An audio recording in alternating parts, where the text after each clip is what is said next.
Hello everyone, welcome to today's class. And आज की class में हम PIB 28 एंड 29 जून के MCQs के फॉर्म में कवर करने वाले हैं।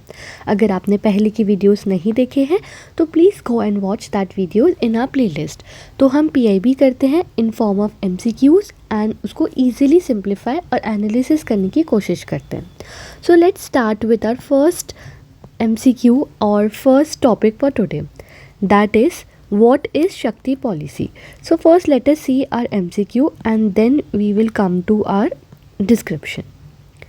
So first MCQ is, what is main objective of revised Shakti policy 2025? So Shakti policy has been revised in 2025, but what is Shakti policy, that we needs to know, and how many windows are introduced under revised Shakti policy 2025 for coal linkage allocation. So Shakti policy is related with coal linkage, and what are windows or how many windows are introduced, that also we need to learn. Also I have some more questions on this topic only. So first let us see and understand only what is Shakti policy. So आपको सबसे पहले याद रखना है what does Shakti stands for, what is the full form of Shakti. So Shakti means scheme for harnessing and allocating कोयला यानी कि coal transparently in India. So scheme for harnessing and allocating कोयला transparently in India is Shakti policy, is Shakti.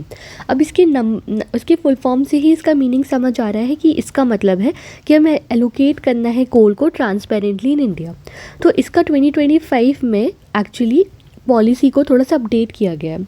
So what is this is कि India को सबसे पहली बात तो कि कोल चाहिए इलेक्ट्रिसिटी प्रोड्यूस करने के लिए, क्योंकि we know thermal power plants में electricity is needed to be produced with coal. But क्योंकि कोल देना पावर कंपनीज़ को कंफ्यूजिंग होता था और हमेशा फेयर नहीं होता था, यानी ट्रांसपेरेंट नहीं होता था। सो 2017 में गवर्नमेंट मेड अ शक्ति पॉलिसी कि हम कोल को एक ट्रांसपेरेंट वे में हम कोल को देंगे।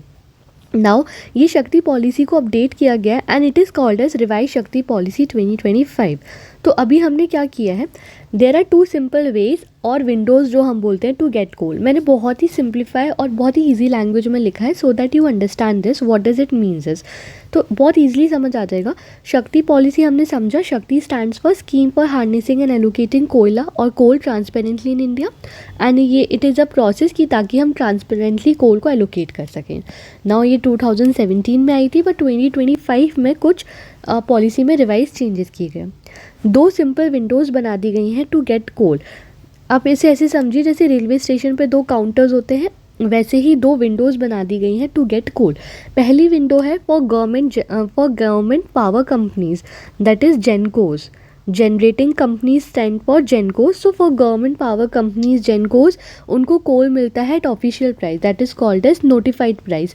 तो विंडो 1 किसके लिए हो गई, window 1 is for government companies कि गवर्नमेंट को यहाँ से कोल मिलेगा, गवर्नमेंट की पावर कंपनीज़ को, और किस प्राइस पे मिलेगा, जो ऑफिशियल प्राइस होगी यानी कि जो नोटिफाइड प्राइस होगी उसी प्राइस पे गवर्नमेंट कंपनीज़ को कोल का एलोकेशन होगा, चाहे वो सेंट्रल हो या वो स्टेट हो, right.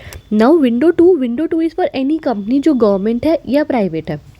Window 1 was for government company and window 2 is for any company जो कि गवर्नमेंट भी हो सकती है और प्राइवेट भी हो सकती है। उनको कोल मिलेगा अगर वो हायर प्राइस पे बिड करेंगे, दैट इज़ प्रीमियम प्राइस।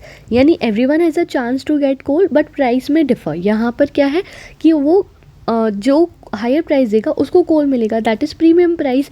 तो दिस इज़ विंडो 2 जो कि गवर्नमेंट और प्राइवेट कंपनीज दोनों के लिए है, and window 1 is for government company, उनको कोल मिलेगा at official price, that is notified price. तो ये 2 विंडोज़ बनाए गए हैं in 2025 revise Shakti policy. Now let us see MCQs and let us see are you able to answer these MCQs with help of whatever we have studied. What is the main objective of revise Shakti policy, तो main objective है कि हम transparent allocation कर पाएँ coal का to power sector, right. How many windows are introduced under revised Shakti policy 2025 for coal linkage allocation, तो कितने windows introduce करे गए हैं, 2 windows have been introduced. 1 is for government companies जिसमें उनको ऑफिशियल प्राइस पे कोल मिलेगा, and second is for government plus private companies जिनको हायर प्राइस पे यानी कि प्रीमियम प्राइस पे कोल का एलोकेशन होगा। Now third question says, under window 1 of revise Shakti policy who is eligible for coal at notified price, तो किसको कोल मिल सकता है, दैट इज़ जो भी सेंट्रल या स्टेट गवर्नमेंट की जनरेटिंग कंपनीज है, सो सेंट्रल और state generating companies, right.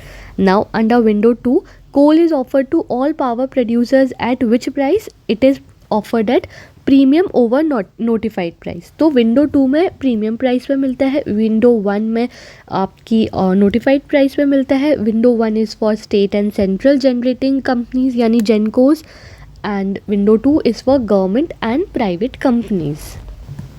So now let us move on to next question that says, who won FIDE Fight Women's World Chess Championship 2025? So ये जीता है दिव्या देशमुख ने. And who was the runner-up? Runner-up was Humpy Kuneru. And also Divya Deshmukh has become the Grandmaster of chess, and she is the 4th Indian woman Grandmaster. 4th Indian woman. And from India she is 88th Grandmaster, and in women she is 4th, right. So और runner up कौन था, Hampi Koneru. Now next question asks, under which mission have the lighthouse projects been implemented? So lighthouse projects are being implemented under प्रधान मंत्री आवास Yojana urban. सो urban component में एक सब mission है, एक टेक्नोलॉजी सब मिशन है जो कि है लाइट हाउस प्रोजेक्ट, जिसका ऑब्जेक्टिव है, जिसको लॉन्च किया गया था ताकि हम प्रमोट कर सकें innovative, eco friendly and disaster resilient building technologies, and हम इनेबल कर सकें fast, cost effective and quality construction in all terrains including hilly regions. So lighthouse projects come under Pradhan Mantri Awas Yojana urban. Now, when was the 19th foundation day of Ministry of Earth Sciences celebrated? So Ministry of Earth Sciences Day का 19th foundation day was celebrated on 28th July 2025. Now let us see next question, and that is in respect to RBI का digital payment index. What is the base value of RBI digital payment index in its reference year? So the base value is 100 and the reference year is 2018. We will study full information on it because it is very important for exams such as RBI mainly and also for NABARD. But for RBI it is very very important because last year also questions were asked on this topic. So what is digital payment index? So it is introduced by RBI and it was first published in 2021. But हमारा base year है 2018. मार्च 2018 को हम base period मानते हैं, and जो value हमने मानी है दैट इज़ 100. हम 100 के रिस्पेक्ट में, 100 वैल्यू के रिस्पेक्ट में अभी का डेटा को कंपेयर करते हैं. Now this index is release semi annually, that is twice a year, एक साल में 2 बार, एक मार्च में और एक सितंबर में. तो अभी रीसेंट डेटा हमारे पास है मार्च 2025 का. एक जो डेटा आता है इंडेक्स का वो मार्च में आता है, एक सितंबर में आता है, 2 बार रिलीज़ होता है एक साल में. Base period is March 2018 and the base value is 100 and first publish हुआ था 2021 में. नाउ इसके 5 पैरामीटर्स हैं. First is payment enablers, second is payment infrastructure demand side, then payment infrastructure supply side, then payment performance and consumer centricity.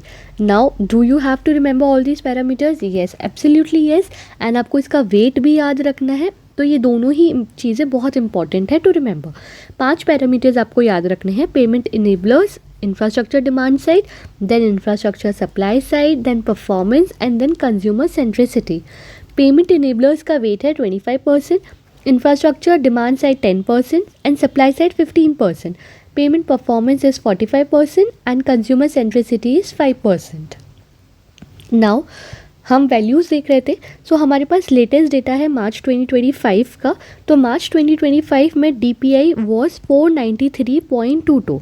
Now अभी आपको याद करना है, मतलब समझना है. सो वाई दिस वैल्यू, हम बेस ईयर मान रहे हैं मार्च 2018, दैट इज़ 100. तो 100 2018 के रिस्पेक्ट में नाउ द वैल्यू इज़ 493.22, यानी इतना टाइम्स ग्रोथ हुआ है डिजिटल पेमेंट इंडेक्स में with respect to March 2018.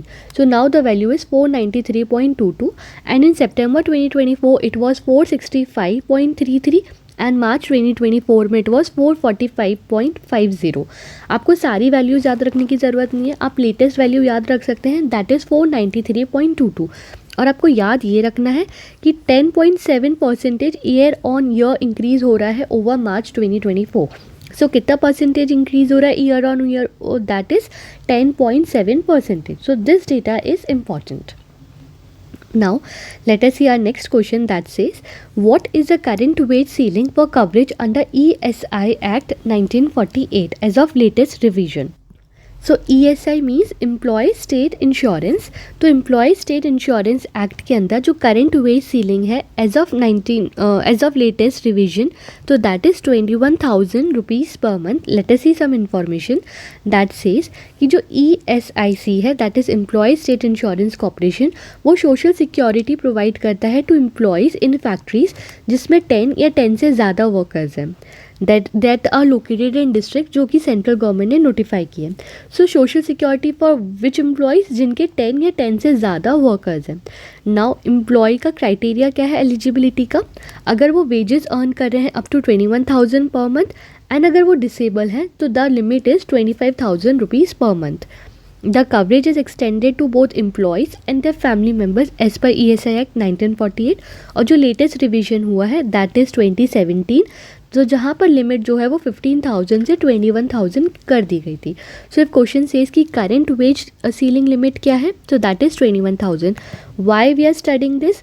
Because it was given in PIB and it was set in PIB, so we are studying this and it becomes important for our exams. सो जो भी PIB में दिया है, if it is given, अगर कोई पुरानी scheme का भी डेटा दिया है, it becomes automatically important because it has come in PIB. So current wage ceiling क्या है? 21,000 रुपीज़ पर मंथ, जो कि इंक्रीज़ कर दी गई थी from 15,000 to 21,000 in 2017. And for disabilities the wage ceiling is 25,000 rupees per month. Right. Now let us see next question that says, who won India's first individual medal at World Junior Squash Championship in 15 years? So 15 years में सबसे India ने पहला individual medal जीता है at world junior squash championship. So who have won this? This has been won by Anahat Singh. So Anahat Singh को bronze medal मिला है at world junior championship squash का in under 19 category, and it is India's first individual medal in 15 years.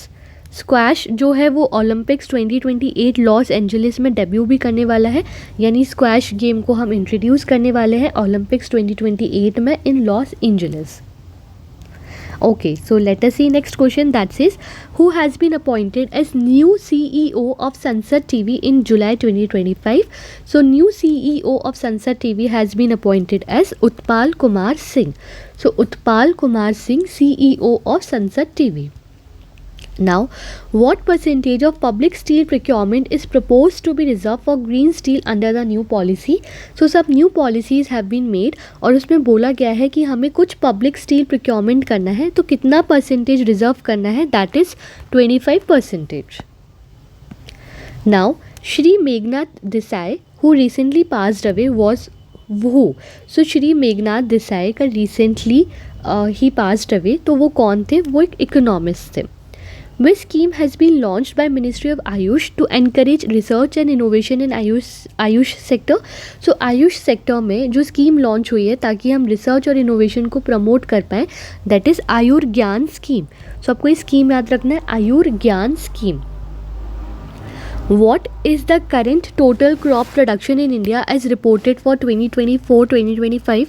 So our Minister of Agriculture Shivraj Chauhan ji have recently in Parliament laid out some various data relating to crop production and MSME. So it becomes very important for exams, and especially for exams such as NABARD, it becomes very important कि crop production या MSP का क्या data Parliament में दिया गया है. So we have to study this. Let us see some questions and then we will see the description of it. So current total crop production India में है that is 353.96 million tons. And now which new technology has been introduced for transparent crop loss assessment under प्रधान मंत्री फसल बीमा योजना? सो फसल बीमा योजना के लिए जो हमने ट्रांसपेरेंट क्रॉस असेसमेंट के लिए न्यू टेक्नोलॉजी को लॉन्च किया है that is yes tech. Now, next question says, which crop saw the highest MSP hike among following from 2013 to 2025?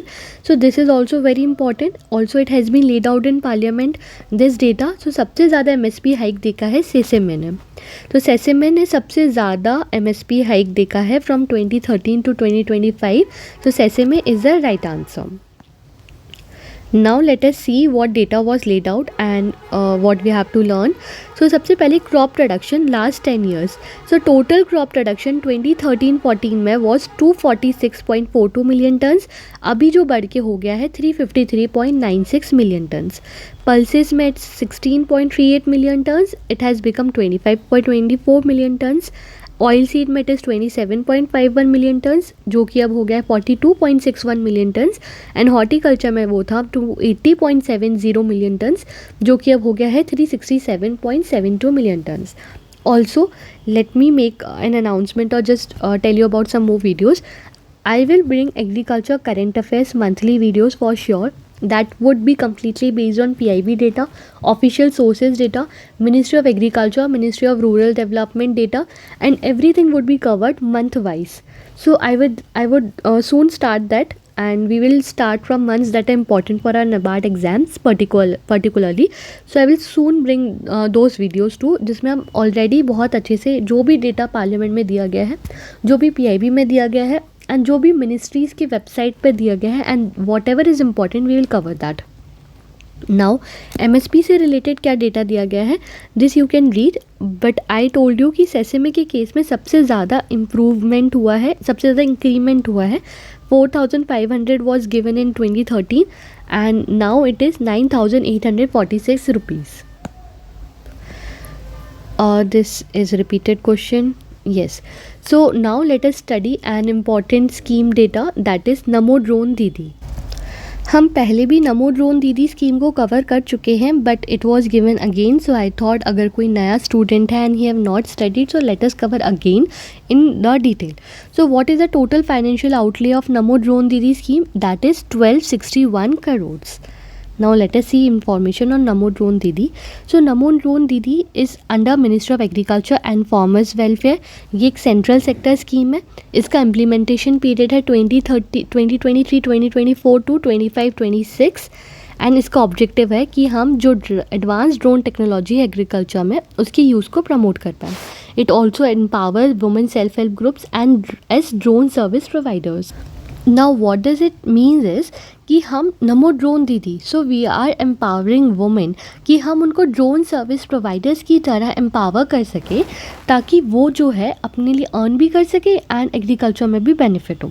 So it will also enhance agriculture efficiency, crop yields and reduce cost of operations. ये livelihood opportunities भी create करेगा for rural women. So you have to remember कि ये ministry of agriculture में आता है. It is a central sector scheme. इसका time period है 2023-2024 to 25-26 and also budget is 1261 crore, 1261 crore. हमारा टारगेटेड ड्रोन डिस्ट्रीब्यूशन होना है, that is 15,000 drones to women self help groups. और फिर सेंट्रल असिस्टेंट मिलेगा 80% subsidy but up to 8 lakh rupees per SHG. सो 80% subsidy, ये इंपॉर्टेंट है, ये याद रखना है. 80% subsidy up to ₹8 lakh per self help group. Then the duration भी, ट्रेनिंग भी प्रोवाइड की जाएगी for the duration 15 days. Drone pilot training के लिए ड्रोन असिस्टेंट ट्रेनिंग दी जाएगी 5 दिन के लिए. सो ये ट्रेनिंग पीरियड याद रखना है. ट्रेनिंग कितनी होगी? 15 days के लिए पायलट के लिए एंड 5 days की assistant training. Now what is the area that a typical किसान drone can cover in 7 to 8 minutes? तो टिपिकल एरिया जो किसान ड्रोन कवर कर सकता है that is 1 acre. So now let us see next question that says, what was the value of agriculture and allied commodity export from India in 2024-2025? तो agriculture और allied commodity export कितने थे? It have crossed $50 billion. So it is $51.9 billion US dollars. So it has crossed $50 billion US dollar. That is why it is important. Next question asks, which two Indian text were inscribed in UNESCO memory of world register. तो जो दो text हमने UNESCO memory of world register में inscribe किए हैं, they are Bhagavad Gita and Natyashastra. So it is also very important, Bhagavad Gita and Natyashastra. What is the total revised financial outlay of computerization of primary agriculture cooperative societies? सो हमारा जो PACS का project का जो हमारा पहले फाइनेंशियल आउटले था वो था 2516 करोड़। अभी इस आउटले को हमने रिवाइज कर दिया है। Now the new outlay is 2925.39 crore. So it is important, yes आपको ये याद रखना है, येस आपको ये याद रखना है कि जो PACS की कंप्यूटराइजेशन का जो आउटले है, now it is 2925 crores. So this is important. Which state has highest number of PACS sanctioned under computerization project? तो सबसे ज़्यादा PACS जहाँ हमने sanction किया under computerization project, so that is in the state of Maharashtra, around 12,000 PACS. Now, in July 2025, which department signed an MOU with Ather Energy to promote EV manufacturing and clean mobility in India? So DPIIT and Ather energy ने MOU sign किया है ताकि हम EV manufacturing को promote कर पाएँ। So you have to remember this. ऐसे आप अपने नोट्स बना रहे हैं, अगर आपको PDF चाहिए तो आप टेलीग्राम चैनल ज्वाइन कर सकते हैं। मैं PDF क्लास के तुरंत बाद अपलोड कर दूँगी। एंड देन अगर आप अपने नोट्स बना रहे हैं तो आप अपने नोट्स में ऐसे लिख लीजिए MOU DPIIT plus Ather energy and यहाँ पे EV manufacturing, that's it. 1 liner note should be there ताकि आपको ईजी हो रिविजन के लिए। Next question says, in which year was PM Daksh scheme launched? What is the full form of PM Daksh? So now we are learning about PM Daksh scheme and it is important because it was there in the PIB. So PM Daksh scheme launch हुई थी 2020-2021 में, जिसका full form है प्रधानमंत्री दक्षता और कुशलता संपन्न हितग्राही। प्रधानमंत्री दक्षता और कुशलता संपन्न हितग्राही। Now let us see about PM Daksh scheme. So PM Daksh scheme जो है वो भी एक सेंट्रल सेक्टर स्कीम है जो 2021 में लॉन्च हुई थी under ministry of social justice and empowerment. इसकी इम्प्लीमेंटिंग एजेंसी है department of social justice and empowerment और टारगेट बेनिफिशियरीज हैं scheduled cast, OBCs, D notified nomadic and semi nomadic tribes, EWS and सफाई कर्मचारीज। EWS कैंडिडेट्स तब जब उनकी जो family annual income है वो लेस देन 3 लाख रुपीज़ हो। तो आपको ये इनकम क्राइटेरिया याद रखना है, बाकी में इनकम लिमिट नहीं है, सिर्फ OBC एंड EWS कैंडिडेट में फैमिली इनकम की लिमिट है। सो OBC एंड EWS स्टूडेंट्स में family limit is 3 lakh rupees, बाकी में कोई फैमिली इनकम की लिमिट नहीं है। एंड PM दक्ष स्कीम में हम जो है टारगेट करते हैं scheduled caste, OBC, DNTs, EWS and सफाई कर्मचारीज को। The total financial outlay is 450 crore and जो पीरियड है इम्प्लीमेंटेशन का that is 2021 to 2022 to 2025-26। So this is our implementation period. Next question says, what is the name of platform launched to improve operational efficiency in Indian ports? So जो हमने platform launch किया है ताकि हम Indian ports की operational efficiency को improve कर पाएँ, that is Sagar Setu. What is primary objective of Samarth scheme? Now Samarth scheme is related to textiles, तो इट इज़ रिलेटेड कि हमें प्लेसमेंट प्रोवाइड करना है, provide placement oriented skill training in textiles. So Samarth scheme का primarily objective है कि हम प्रोवाइड कर सकें placement oriented skill training in textiles. So let us see about Samarth scheme. Samarth का फुल फॉर्म है scheme for capacity building in textile sector. ये ministry of textiles के अंदर आती है। इसे हमने 2017 में लॉन्च किया था एंड इसका ऑब्जेक्टिव है कि हम demand driven placement oriented skill development दे पाएँ in textile sector and also our objective is to supplement industry efforts in generating employment across textile value chain. So समर्थ का full form याद रखना है, that is scheme for capacity building in textile sector. Also you have to remember कि it has been launched by Ministry of Textiles in 2017 and ये textile से related है basically. Next question asks, according to National Steel Policy 2017, what is the projected crude steel capacity by 2030? So the projected crude steel capacity is 300 metric ton And what is the target? Crude steel production as per National Steel Policy 2017 by 2030. So हमारा जो target है crude steel production का, that is 255 million ton.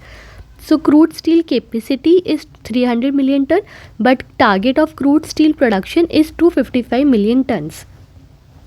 So I hope आपको समझ आई हो आज की class. Thank you for watching. अभी क्योंकि पार्लियामेंट का sessions have started, so many PIB articles are coming that are very important for exams. We will continue to do so, and we will now analyze our 30 and 31 July PIB in tomorrow's video, in day after tomorrow's video actually, on 1st of August, because we are bringing this alternatively. And if you like the session, please like, share and comment, and please join our Telegram channel for PDFs or more information. And you can also join our discussion group for any help or any guidance. And you can also watch our NABARD ARD lectures, some schemes and report classes. Also, if you need anything, you can ask us. And thank you for watching.